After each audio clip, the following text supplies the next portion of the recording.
Hey everyone, Andrew Money Marts with WIS Advisors here.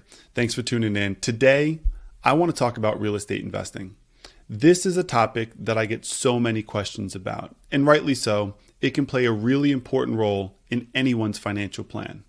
There's a couple of things that I want to make sure that you understand and you know as you are starting to approach the topic of buying real estate. So first, real estate, when you're purchasing it as a home, or more importantly, your primary residence, the place where you're going to live, is not an investment. Let me say that again. Your home is not an investment.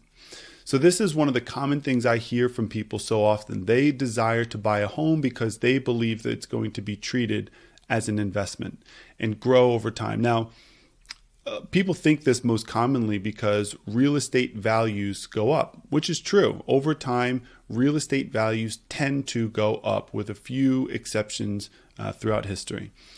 But when you think about it as an asset, remove the emotion from this. Your home is not a part of your portfolio, but it's something that you're using. It's providing you shelter, what we would consider in financial planning a consumption asset or a consumable asset. And so think about this practically. In the United States today, the average price of a single family home is about $300,000.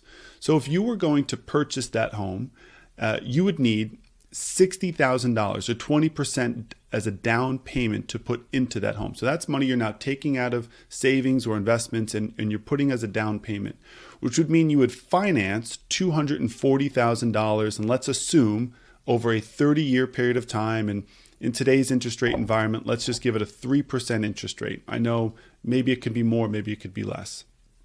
But what that means is over time, you're actually not going to pay $300,000 for that home, but the payments just on your mortgage alone over 30 years are going to equal $365,000. That in and of itself is more than the price of the house.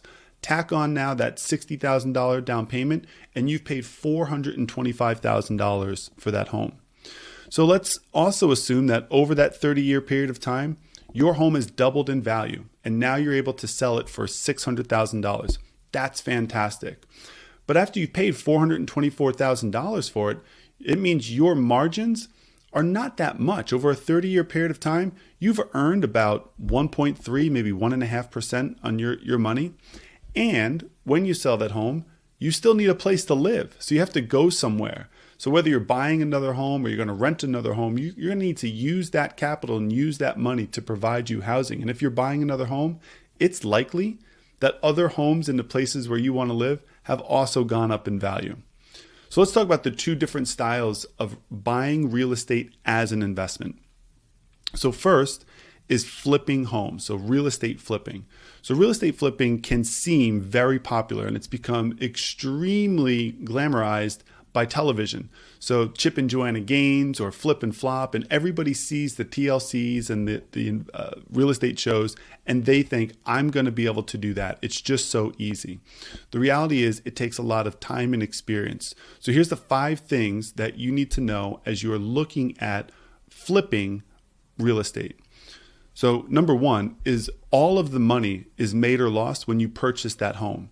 And you need to know when you go in there what the after repair value, the ARV, after repair value of that home will be.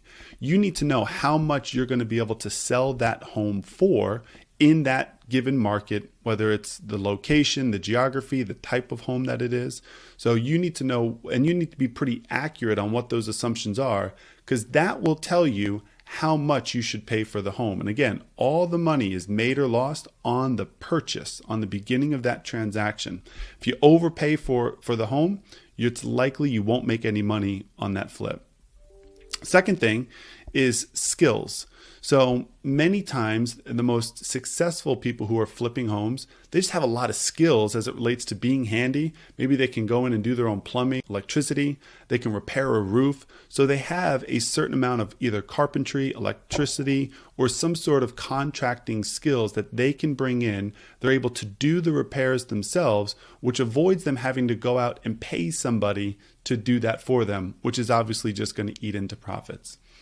Next is knowledge. So knowing things about your specific market. That may be, what is the general trends happening in that market? Is this a growing market or a shrinking market? What does the job market and the labor force look like in the specific area where you're trying to flip a home? Are there new developments, new shopping centers, new schools being built over the next 3, 5, or 10-year periods of time that may impact when and how you want to purchase a potential flip? So this is something that's really important. Another really common thing is you're fighting the clock when you are a flipper. So time is so critically important. Oftentimes you're leveraging and borrowing to purchase this home. And what you need to do is complete your repairs and then sell that property as quickly as possible, which will reduce your overall carrying costs, or that is what it's going to cost you in mortgage payments and interest payments to the bank while you are holding on to that property and before you sell it. So these are a couple of things that you want to keep in mind as you are looking to potentially flip a house. Now, on the other side of the spectrum, instead of flipping a home, you may be a real estate investor who's looking to buy and hold for long term. So a buy and hold investor is looking for rental property income. Now, this is another really attractive way to build your portfolio. But there are a couple of things that you should weigh and consider on both sides of this. So first, real estate does not just take capital. So if you are looking to purchase a piece of real estate to bring into your portfolio, it is going to take money. So you're going to need the money to buy the asset, to finance it. You have to qualify for that process, similar as a flip or even just buying your own home. But now you're also going to be a landlord. So you are managing the people who are now renting and paying you for the right to live in the property that you own. Now, again, you could pay a property manager to do this for you, but that's either going to eat into your profits or you're going to have to do this on your own, which you just have to decide, are you the type of person who's ready to deal with leaky faucets, toilets, trash calls, all of these things that could potentially happen. It's all your responsibility. Another really important consideration when you are owning rental property is that property, unlike other alternatives for your investments, other financial instruments, is not liquid, meaning you cannot convert that home into cash quickly if some sort of emergency were to come up. So as you're building real estate into your portfolio, it's really important to make sure that you personally, the investor, has money set aside for contingencies, emergencies, and you have sources to be able to pull from if something were to not just go on wrong with your property, but if something was also to happen to you. So don't spend all of your money or put all of your money into a real estate investment, quite simply because it may take a lot of time to be able to get money back out of that investment. Think about it practically. The process of selling a home is you have to find an agent, you have to list it, you have to find the buyer who agrees to the price. Let's assume all of that just takes a few days, which would be fantastic. Well, then you have appraisals and contingencies, and it goes into escrow. That contracting phase could take 30, 40, 60, 90 days sometimes. And that's the period of time that you're going to have to wait until you're able to actually get dollars, US dollars, back into your bank account from that investment. So really important consideration. On the other side, it really does represent a source of passive income and cash flow for any investor.